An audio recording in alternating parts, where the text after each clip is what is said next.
তুফান সিনেমার শুটিং চলতে চলতেই চলবে এডিটিং। একদম তুফান ছবি ফ্লোরে যাবে, আমার মনে হয় এইভাবে প্ল্যান করা হয়েছে। জাস্ট প্রথম দিন সেকেন্ড দিনে স্কেডিউল কমপ্লিট হয়ে যাবে, মানে শুটিং কমপ্লিট হয়ে যাবে, একদম এডিট টেবিলে বসে যাবে তুফান। যদি এটা না হয় তাহলে কিভাবে সম্ভব? ঈদে এই যে আমরা শুনতে পাচ্ছি, বা ডিরেক্টর রাইহান রফি তিনি বলেছেন যে রাজকুমার ছবির সঙ্গে তুফানের টিজার দেখানো হবে, কিভাবে সেটা পসিবল যদি এডিট টেবিলে তুফান না বসে?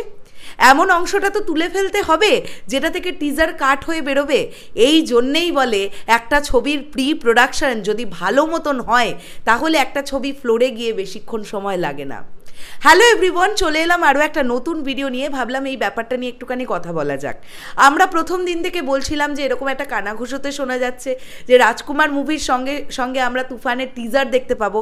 অর্থাৎ ঈদে, রোজার ঈদে যখন দর্শক সিনেমা হলে রাজকুমার দেখতে যাবে তখন সেই রাজকুমার ছবির মধ্যেই নাকি অ্যাটাচ করা থাকবে তুফানের টিজার, এটা আমরা জানতে পারছি। এবং এসকে ফিল্মসের তরফ থেকে গত দুদিন আগে যে ইন্টারভিউটা এসেছে, রাইহান রফি ভাইয়াও এই একই কথা বললেন যে রাজকুমার ছবির সঙ্গে কিন্তু তুফানের টিজার দেখানো হবে। এবার ব্যাপারটা হচ্ছে, যে ছবিটা এখনও ফ্লোরে যায়নি, খুব শীঘ্রই হয়তো ফ্লোরে চলে যাবে। সেই ছবিটা ফ্লোরে যাবে আমরা জানি। মোটামুটি আমরা বলতে পারি যে এপ্রিল মাসের 10 তারিখের মধ্যে হচ্ছে রোজার ঈদ। তো সেটা হলে মোটামুটি টিম সময় পাচ্ছে কদিন?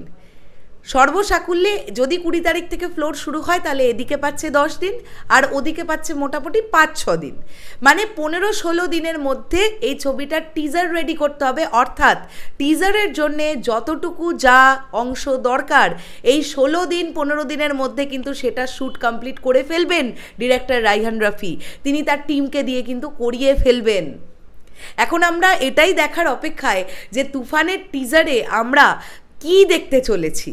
সেখানে কি সাকিব ভাইয়া, মানে তাকেই কি মূল আকর্ষণ হিসেবে রাখা হবে তুফানের টিজারে, নাকি আমরা সেখানে ভিলেনেরও কোনো দর্শন পেতে পারি? কি হতে পারে বিষয়টা নিয়ে আমরা কিন্তু সবাই প্রচণ্ডভাবে ভাবছি। বেসিক্যালি যেটাই হোক না কেন, এটা মানতে হবে যে একদিকে তুফানের ফ্লোর চলবে অর্থাৎ শুটিং চলবে, অন্যদিকে কিন্তু তুফানের এডিট চলবে।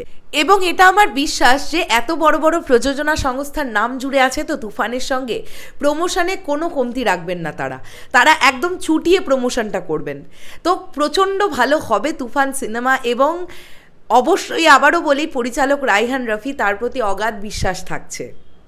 এবং সাকিব ভাইয়া তার জীবনের সেরা পারফরমেন্সটা হয়তো তুফানেই দিতে চলেছেন। কেন বলি এই কথাটা? যেভাবে মার্কাটারি অ্যাকশন থাকতে দেখতে পাবো আমরা এই ছবিতে, এবং সাকিব ভাইয়ার চরিত্রটা একজন গ্যাংস্টারের চরিত্র, এবং সেটা যেভাবে আমার মনে হয় রাইহান রফিজি যেভাবে সেটাকে এস্টাবলিশ করার চেষ্টা করবেন, তাতে করে সাকিব ভাইয়া প্রচণ্ড স্ট্রং একটা পারফরমেন্স দেবেন, এটা বিশ্বাস। এবং তার সঙ্গে সঙ্গে রাইহান রফি ভাইয়া এটাও বলেছেন যে সহ অভিনেতা অভিনেত্রী যারা আছেন তারাও কিন্তু ফ্যাবিউলাস অ্যাক্টিং করবেন, কেননা ডে বাই ডে তারা রিহার্সালের মধ্যেই আছেন। এবং রাইহান রফিজি তাদেরকে নিয়ে রিহার্সাল করাচ্ছেন। পুরো বিষয়টা, পুরো টিমটা কিন্তু ভীষণ তৈরি একটা টিম। কাজেই ফ্লোরে গিয়ে এই তুফান টিমের আর কোনো অসুবিধে হবে না, এটা আমাদের মনে হচ্ছে। এখন দেখা যাক। তবে খুব সুন্দরভাবে এডিট হোক, একটা ধামাকেদার টিজার আসুক যেটা দেখলে যেন আমরা ছিটকে যাই। এছাড়াও আমরা জানি ঈদের আগে রাইহান রফি ভাইয়া বলেছেন সাকিব ভাইয়ার একটি লুক আসবে।